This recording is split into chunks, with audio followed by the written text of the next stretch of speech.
profession in Canada is definitely software engineering, according to Ben's statistics. Today, I'm going to teach you how to become a successful software engineer. To be a successful software engineer, you must understand the 3 core principles: how to design successful software, how to be professional, and how to give technical presentation. Now, a big misconception about designing software is that designing software a big misconception about designing software is that software should be focused on features and quality. However, this is completely false. As a comparison, if you take OpenOffice, which is free, versus Microsoft Office 2008, Service Pack 2, Major Version 12, Release 7, Security Update 2, which actually fits in your budget for over $100, well, it's not OpenOffice that wins this battle, according to the market share. So the lesson you have to learn here is that if you design software, you have to charge more than your leading competitor and have a series of confusing upgrades. Another important aspect of designing software is picking a good logo. You have Linux, which has the penguin because it runs fast. You have Microsoft. you have Microsoft that has a window because it's so frustrating, you just want to throw it.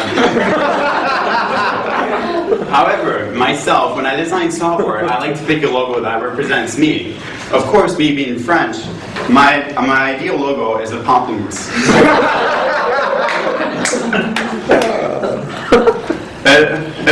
Another important aspect of being a software engineer is being professional.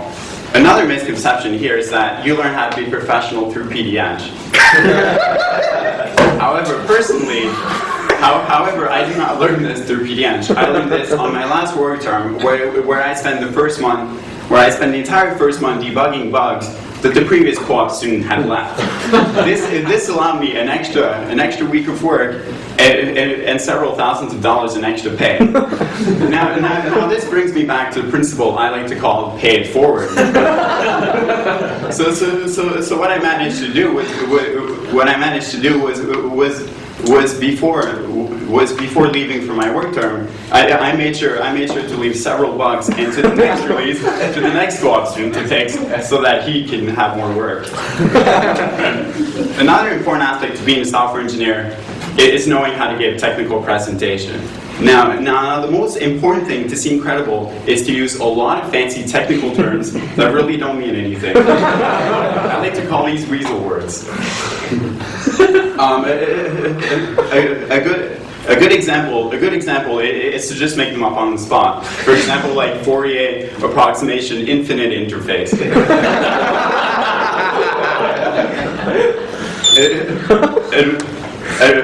Another good thing to do is to bring a lot of useless slides. For bonus point, bring a laser pointer and point at random areas of your slides. This will have the effect of further confusing your audience. If nobody understands what you're talking about, nobody can challenge it. Now, if for some reason some people in the audience are actually listening to what you're saying, what you want to do is you want to talk in a really monotone fashion. If you do this correctly, you will put all of your audience to sleep. This way, nobody will be able to challenge what you're saying. So in conclusion, I might not have achieved my purpose of training all you guys to be successful software engineer, but you should at least understand the weasel world of software development.